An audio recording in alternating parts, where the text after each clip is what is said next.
कैसे हैं सतलोक में पदार्थ, आइए जानते हैं इस वीडियो में। गंगा का जो जल है सतलोक का एक सैंपल है कि ऐसे पदार्थ हैं वहां कभी खराब नहीं होते। दूध भी ऐसा है, दही के भरे हुए वहां पर सब ऐसे सरोवर हैं, सब व्यवस्था उपलब्ध है वहां पर, तो वो खराब नहीं होते जैसे यहाँ के लोक में।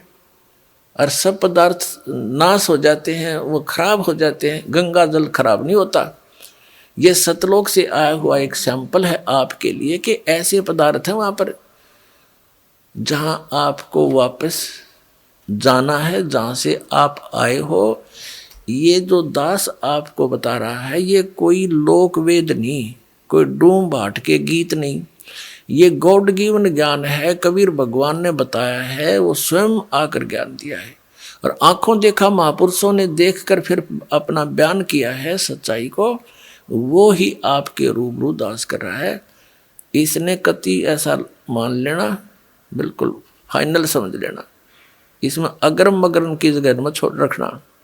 जब आपके हृदय में ये बात दास की 100 सत्य हो जाएगी सिद्ध, फिर आपकी आत्मा यहाँ से कति हट जाएगी और यहाँ से हटे बिना वहाँ जा नहीं सकते आप। दो नौकाओं पर पैर रख कर आदमी यात्रा नहीं कर सकता, बीच में पड़ा करे। तो जैसे जब तक आप यहाँ रहो, आराम से रहो अपने बच्चों में, भाइयों में, बहनों में, माता में, जो भी आपका परिवार है, रिश्तेदारी है, लेकिन भगत बना कर रखो उन सब ने।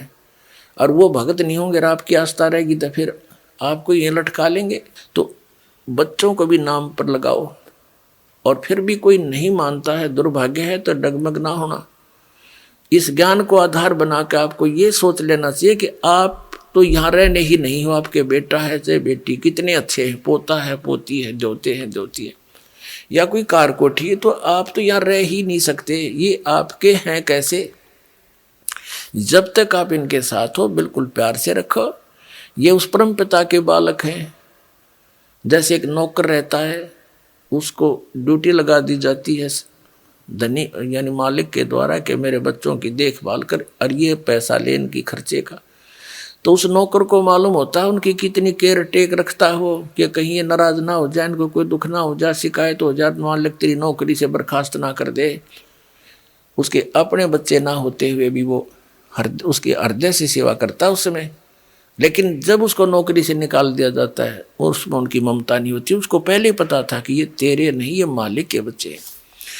ये आपकी जो भूल कद मिटेगी वो तो समय आप बताएगा, लेकिन ये मिटानी पड़ेगी आपने। ये बच्चे आपके नहीं हैं, ये शरीर आपका नहीं है। कहते काया तेरी है नहीं, ये माया कहाँ से हो? और हम यहाँ अपना जीवन नाश करते हैं, चोरी करके, डाके मार के, रिश्वत ले करके। आप देखते हो मंत्री लोगों का भी इतिहास सुनते हो, और जजों के बारे में भी सुनते हो, IAS IPS के बारे में, और बहुत से इंजीनियरों के बारे में, डॉक्टरों के बारे में रिश्वत लेते हैं। धिक्कार है उनके जीवन को, उनको ज्ञान नहीं है, इसलिए विष खा रहे हैं। जब ये ज्ञान होगा, जहर दिखाई देगा आपको। परमात्मा ने बताया कि तुमने उस दरगाह का मैल नहीं देखा और धर्मराज के तिल तिल का लेखा। तुमने वो स्थान देखा को ना जहाँ काउंट होता है, वहाँ छुपा नहीं सकते, वहाँ गवाह की आवश्यकता नहीं है।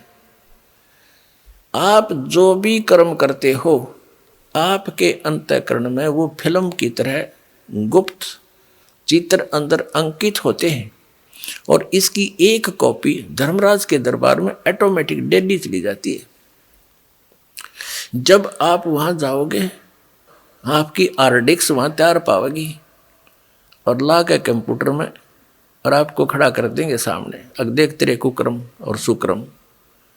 वहाँ पूछने की, वहाँ ना करने की आवश्यकता कोई नहीं। इसने झूठ बोलने का समय ना मिल रहा है, अगमने ऐसा ना करे, वो तो करता दिखा है। फिल्म में जो आदमी कर रहा है सारे काम, वो कैसे करेगा हमने ना करे? नीची गर्दन कर लेता है। कहते तुमने उस दरगाह का मैल नहीं देखा और धर्मराज के तिल तिल का लेखा, एक एक तिल का। चिट्टी पायल बाजे पैर, साहेब सुनता है सब लहर। यदि हम सोच भी गलत करते हैं किसी के बारे में, वो भी अंकित होती है। हम सोच भी अच्छी बनाते हैं, भला करने की ना कर सकते हैं, दान करने की सोच करते हैं, नहीं कर पाते हैं, उसकी भी राहत आपको मिलती है, वो भी गुड अकाउंट में होता है। और करना तो पड़ेगा ही पड़ेगा, लेकिन सोच अच्छी है वो भी अच्छा अकाउंट है।